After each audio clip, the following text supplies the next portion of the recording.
చూస్తున్నాము. ఇటు మాజీ మంత్రి జీవన్ రెడ్డిపై దానం నాగేందర్ సెన్సేషనల్ కామెంట్స్ చేశారు. జీవన్ రెడ్డి కాంగ్రెస్ లోనే ఉండుంటే రాజ్యసభకి వెళ్ళేవాడు. జీవన్ రెడ్డి వెళ్లకుండా ఇటు సీఎం రేవంత్ చాలా ప్రయత్నాలు చేశాడు అంటూ ఇటు దానం నాగేందర్ చెప్పుకొచ్చారు. ఇటు కాంగ్రెస్ని వీడి జీవన్ రెడ్డి తొందరపడ్డాడు, ఓపికగా ఉండకుండా ఎమోషనల్ అయిపోయి ఒక నిర్ణయాన్ని తీసుకున్నాడు అంటూ కామెంట్స్ చేశారు. ఇటు సీనియర్ నేతగా ఎంతో సేవ చేసిన జీవన్ రెడ్డి పార్టీని వీడడంపై చాలా బాధగా అనిపిస్తుంది అంటూ మాట్లాడుకొచ్చారు.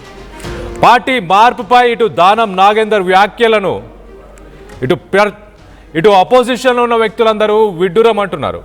కాంగ్రెస్ నుంచి ఇటు రాజకీయ జీవితాన్ని ప్రారంభించిన దానం నాగేందర్ ఇటు గతంలో టీడీపీ అలాగే బీఆర్ఎస్లో చేరిన సందర్భాలు కూడా ఉన్నాయంటూ గుర్తు చేశారు. 2024 ఎంపీ ఎన్నికల్లో ఇటు సికింద్రాబాద్ కాంగ్రెస్ అభ్యర్థిగా పోటీ చేసిన దానం నాగేందర్ అలాగే దానం నాగేందర్ను ఇటు బీఆర్ఎస్ ఎమ్మెల్యేగానే చెప్పుకొచ్చిన తెలంగాణ స్పీకర్ ప్రస్తుతం దానం బీఆర్ఎస్లో ఉన్నాడా లేక కాంగ్రెస్లో ఉన్నాడా అంటూ సెటైర్లు వేస్తున్నారు.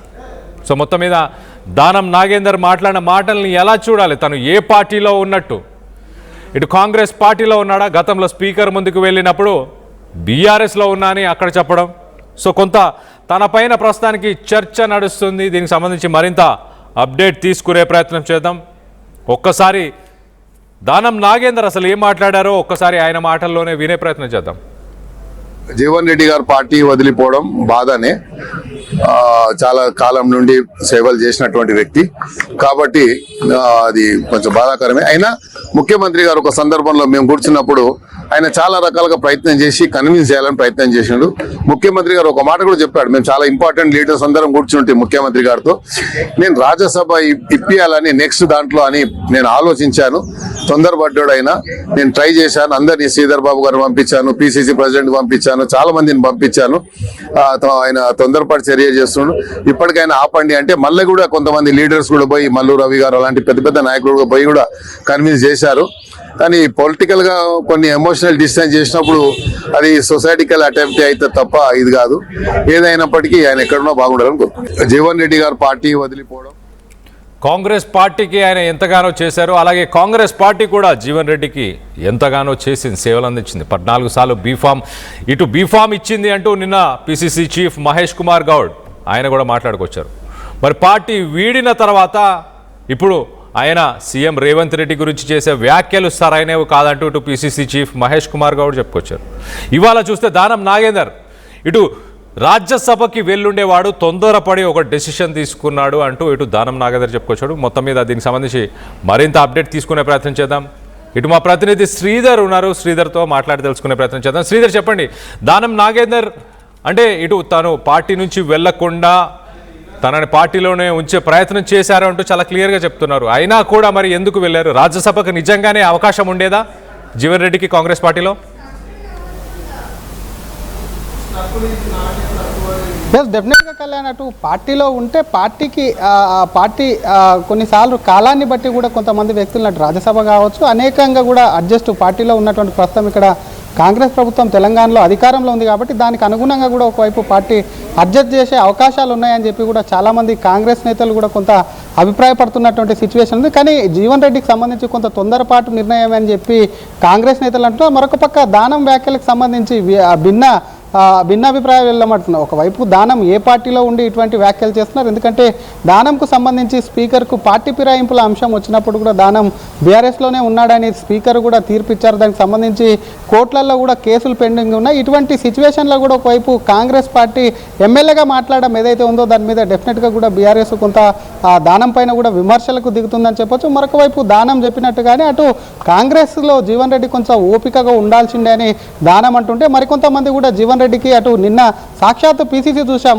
కళ్యాణ్, పిసిసి సాక్షాత్తులో కూడా చెప్పాడు అటు ఇప్పటికే 14 సార్లు కూడా జీవన్ రెడ్డికి ఆయనకు సంబంధించి బీఫామ్స్ ఇచ్చాం కాబట్టి వాటికి సంబంధించి ఇంకా అవకాశాలు ఉండేవేమో, ఇంకెన్ని అవకాశాలు ఇస్తారు, ఏజ్ కూడా అయిపోయింది కాబట్టి అటువంటి వ్యక్తి తొందరపాటి నిర్ణయం అటు బీఆర్ఎస్లోకి వెళ్ళడం, మరొక పక్క అటు సీఎం రేవంత్ రెడ్డి పైన కాంగ్రెస్ పైన చేస్తున్నటువంటి ఆరోపణలు ఏవైతే ఉన్నాయో వాటన్నిటిని కొట్టిపాయడమే కాకుండా కాంగ్రెస్ కూడా సిద్ధమవుతుంది. జీవన్ రెడ్డి ఎప్పుడైతే కూడా కాంగ్రెస్ పార్టీకి రాజీనామా చేసి కాంగ్రెస్ పార్టీని వీడతారన్నాడు, అప్పటికి సంబంధించి కూడా కాంగ్రెస్ ఆయన పార్టీ వీడిన అటు బీఆర్ఎస్లో చేరిన అనంతరం కూడా రిటర్న్గా కౌంటర్ అటాక్ చేసేందుకు సిద్ధంగా ఉంది. ఇప్పటికే అటు జీవన్ రెడ్డిని వెళ్ళి నిన్న కేటీఆర్ కలిశారు, బీఆర్ఎస్లోకి సాధారణంగా ఆహ్వానించడం కాకుండా నేడు కేసీఆర్తో లంచ్కి కూడా వెళ్తున్నారు. ఈ లంచ్కి కూడా అటు జిల్లా అధ్యక్షుడు ఉన్న విద్యాసాగర్ రావు, ఎమ్మెల్యే విద్యాసాగర్ రావు కూడా ఆయన లంచ్కి తీసుకెళ్తున్నారు. కేసీఆర్తో కలిసిన అనంతరం కూడా జీవన్ రెడ్డి ఏ తేదీన ఎక్కడ చేరతాడు, అది బహిరంగ సభ పెట్టి పార్టీలో చేరతాడా, లేదంటే హైదరాబాద్లో అటు ఎర్రబల్లి ఫామ్ హౌస్లో చేరతారు, లేదంటే హైదరాబాద్ వేదిక బీఆర్ఎస్ భవన్లో చేరతారు, లేదంటే జగిత్యాలకు సంబంధించి అక్కడే బహిరంగ సభ భారీ ఎత్తున పెట్టి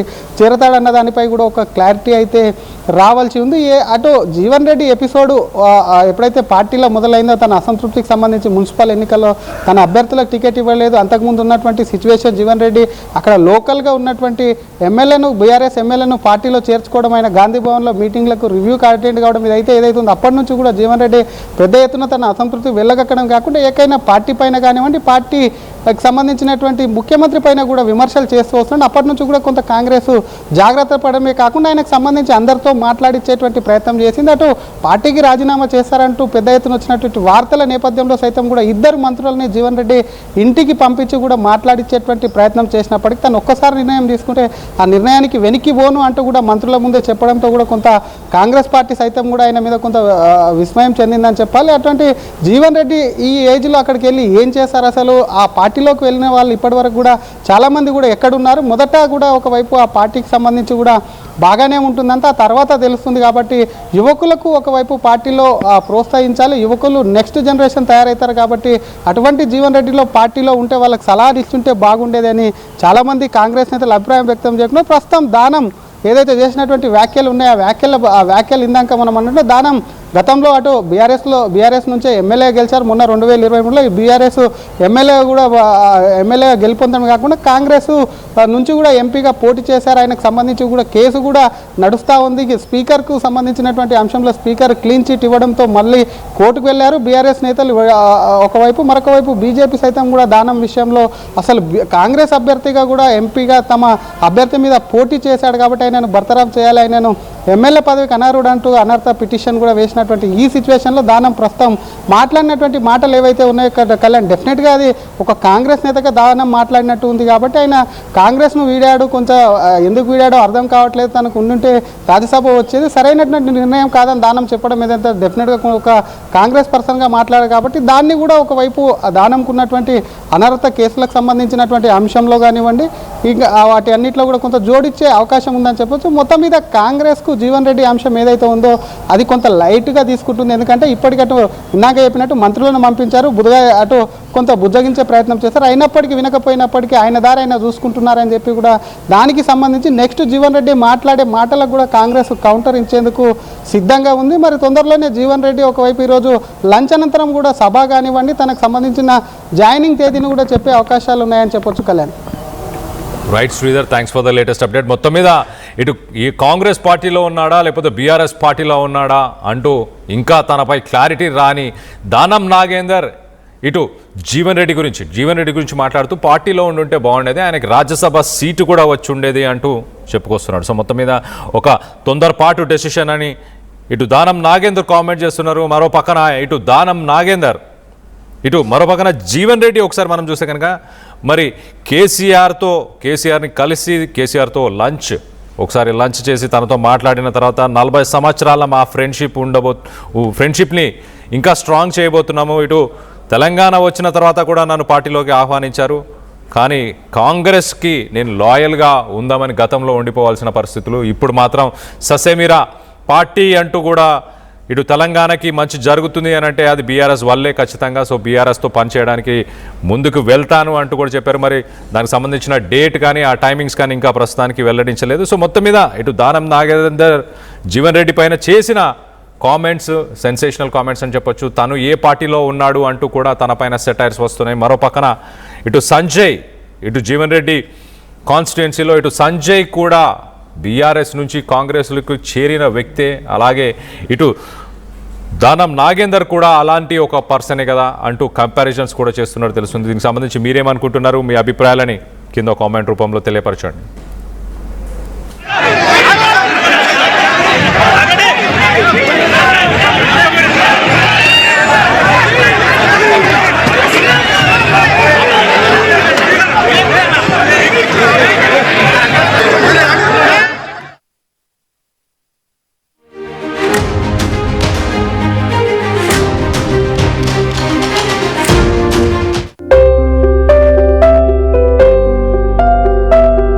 చిన్న చిన్న ఆనందాలు 35 ఏళ్లుగా నా జీవితంలో లేవు. 35 ఏళ్లుగా నేను డైపర్లలో బ్రతికాను. 6 సెంటీమీటర్ల ఫిస్టులా నా మూత్రాశయంలో లీక్ కారణమైంది. ఎవరూ నాకు సహాయం చేయలేకపోయారు. ఏఐఎన్యూలో వైద్యులను కలిసే వరకు అక్కడ వారు రోబోటిక్ శస్త్రచికిత్సతో నాకు పరిష్కారం ఇచ్చారు. వారు నా ఆత్మవిశ్వాసాన్ని కూడా తిరిగిచ్చారు. Precision care makes it possible. The Center for Robotic Surgery at AINU